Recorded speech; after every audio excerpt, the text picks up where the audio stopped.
Okay sir. நீங்க சொன்னதுல இருந்தே ஒரு கொஸ்டின் டவுட் வந்திருக்கு சார். ஒரு வெப்சைட் டிசைன் பண்றதுக்கு என்னெல்லாம் தெரிஞ்சிருக்கணும் சார்? ஃபர்ஸ்ட் நீங்க என்ன பண்ணா வந்து you have to plan. Requirement என்ன? ஓகே. எப்ப அமேசானுக்கு வெப்சைட் பண்ண போறியா? அமேசான் அவன் என்ன பண்றான்? ப்ராடக்ட்லாம் இருக்கும், நீ ஆன்லைன்ல பர்ச்சேஸ் பண்ணிக்கோ, நீ வாங்கிக்கலாம் அப்படின்ற மாதிரி. ஸோ அந்த பிளான் என்ன பண்ண போறன்ற அந்த பிளான் தான் ரொம்ப முக்கியம். ரெண்டாவது பாத்தீங்கன்னா வந்து டெக்னாலஜி. ஓகே. எந்த டெக்னாலஜிலாம் வச்சு நீ பண்ண போற?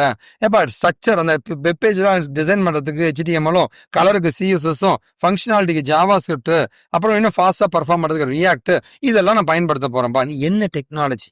ஓகே. அப்புறமா வந்து அடுத்தது பாத்தீங்கன்னா வந்து அதை டிசைன் பண்ண ஆரம்பிக்க போறீங்க. வயர் ஃப்ரேம்னு சொல்லுவாங்க.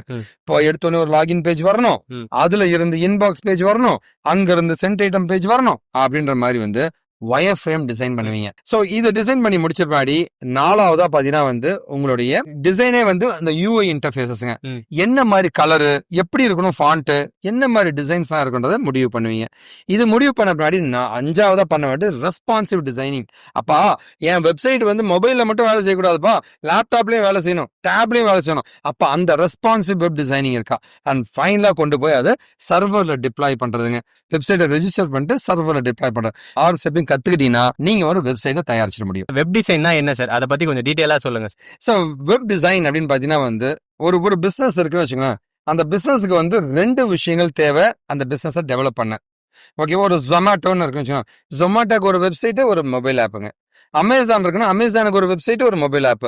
இந்த வெப்சைட்ன்றது வந்து ஒரு பிசினஸ் உடைய பாதியை வந்து முடிவு பண்றதுதான் வெப்சைட்டுங்க. அந்த வெப்சைட்டை டிசைன் பண்றதா வந்து வெப் டிசைனிங்னு சொல்லுவாங்க. ஸோ ஃபர்ஸ்ட் ஒரு வெப்சைட் பண்றதா இருந்தா என்ன டெக்னாலஜி வச்சு பண்ணணும் அப்படின்னு ஃபர்ஸ்ட் முடிவு பண்ணணும். அண்ட் ரெண்டாவது பாத்தீங்கன்னா வந்து என்ன மாதிரி இன்டர்ஃபேஸ், அந்த UI இன்டர்ஃபேஸ் கொண்டு வர அப்படின்னு முடிவு பண்ணணுங்க. எந்த மாதிரி டிவைசஸ்லாம் இதை ரன் பண்ண போறீங்கன்றத முடிவு பண்ணணுங்க. இது எல்லாத்தையும் முடிவு பண்ணி ஒரு வெப்சைட்டை நீங்க தயாரிச்சீங்கன்னா அதான் வெப் டிசைனிங்னு சொல்லுவாங்க. சோ இந்த வீடியோ பத்தி நிறைய லேர்ன் பண்ணா வந்து டிஸ்கிரிப்ஷன்ல ஒரு லிங்க் கொடுத்திருப்பேன், அதை போய் நீங்க கிளிக் பண்ணி நிறைய லேர்ன் பண்ணிக்கலாம்.